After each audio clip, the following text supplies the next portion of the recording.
Welcome back to the Blurred channel, everybody. You'll have to forgive me for my last couple of posts. I am so sick, stuffed up everywhere, and I'm still feeling it. But I said we're going to talk about where the DCEU could have been, and that's what we are going to continue to do. Alright, so now we already released Man of Steel in 2013, the Batman in 2014. Now we are talking about Aquaman in 2014. Honestly, I think the entire DCEU, I don't know if the whole thing could have been saved, but it would have been so much better if Aquaman simply came out before Justice League. Because I remember seeing Zack Snyder's Justice League, and I think one of the reasons why it was so much better was because I saw Aquaman first. And yes, Zack Snyder's Justice League, I believe, was better than Joss Whedon's, but I think a part of that is because having Aquaman already introduced was big. And while continuity-wise, technically Aquaman didn't happen until after Zack Snyder's Justice League, still, seeing Atlantis and understanding his powers, everything that he comes from, makes him fit in Justice League so much better. It's undeniable. And honestly, I really enjoyed the Aquaman movie. I thought it probably was one of the best things the DCEU has ever put out. There's a reason why it grossed over $1 billion.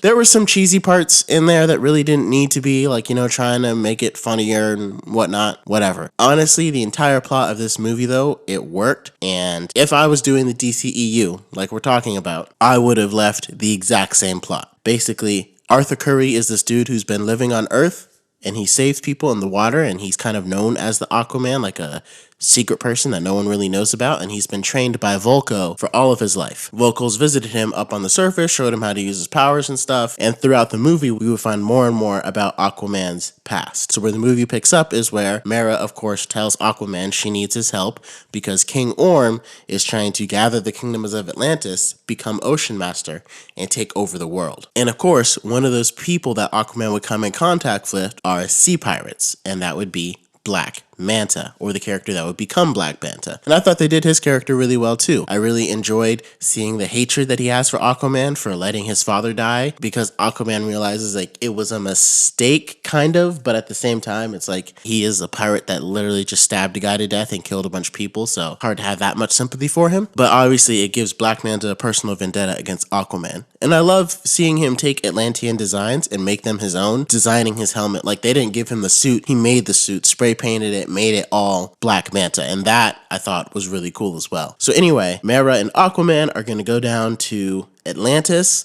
where Aquaman, since he has the blood right, he's going to challenge for the throne and try to defeat Orm. Now, what I thought was really interesting when I saw this movie was the juxtaposition between T'Challa being challenged by Killmonger, because Killmonger was the outsider and everybody was rooting for T'Challa, and then Killmonger won. But in this one, Aquaman is the outsider. Everybody's cheering for Orm because Aquaman is the one that's not supposed to win. He's the outsider. He only has the blood right, but he doesn't know Atlantean ways. So I thought that was really cool to show him losing, because Orm is the heavily favorite and everybody wants him to win because Aquaman is the outsider. So anyway, so then Mera has to save Aquaman, and the way they escaped, again, it was kind of cheesy. You could probably change some things in there to help it fit better for continuity's sake, but it was supposed to be a fight to the death, so Aquaman did need a way to get out of it. And then Vulko sending him on the quest to find Poseidon's Trident, I thought was a perfect way to really show Aquaman's growth into just being a good dude who saves people and gets drunk to a actual leader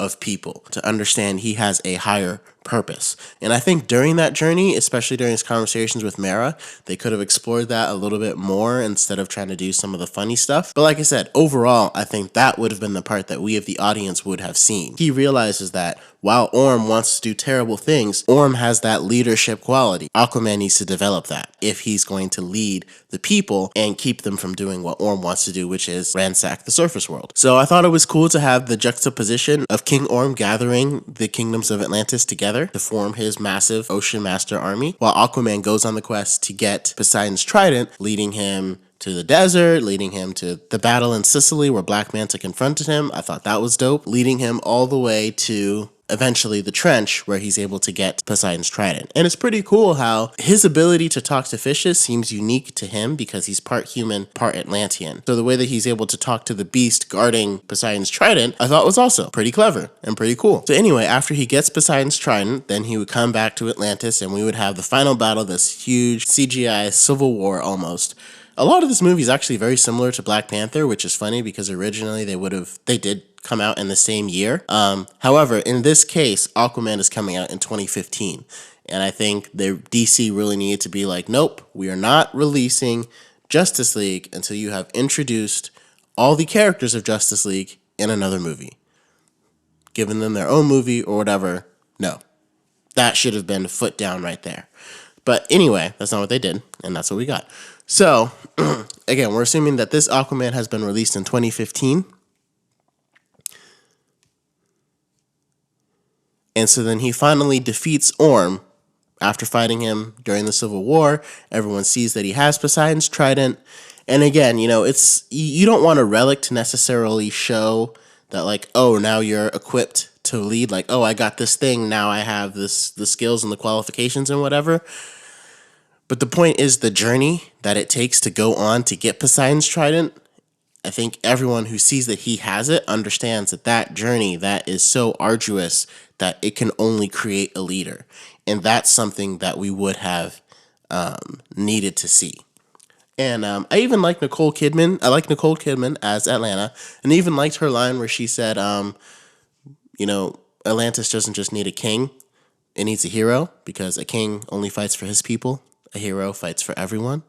And that's a good point, because King Orm was willing to kill everyone, and for his people. But Aquaman is the bridge between land and sea. And so seeing him become the King of Atlantis, I feel like would have flowed way better into Justice League and made more sense, because this also could have shown as like his first time coming to Atlantis and everything. Because in Justice League, he went to Atlantis to help her stop him from getting stop Steppenwolf from getting the motherbox. But in Aquaman, it seemed like this was almost his first time going to Atlantis. And it was like, why was he even there at that scene? It didn't really make sense. So anyway, same plot of the movie. And then we get to the end credit scene. And this end credit scene is where it would be different. So instead of seeing Black Manta do his rage thing, we would have seen Vulko would introduce Arthur and Mera to the motherbox. And he would tell them, part of Atlantean lore, we have to protect this motherbox for the last 5,000 years. And Aquaman's going to be like, how did it get here? And then Vulko's going to smile, end credit scene over. And so that would be the setup and the tease for Justice League. And that's how we know, because to me, the mother boxes was such an easy connection between the Justice League. It could have been a very organic pairing for everybody to come together, rather than them trying to force them together with these files that Lex Luthor had on them. It didn't make sense, but you had the mother boxes. That's all you needed to bring them together. It was perfect.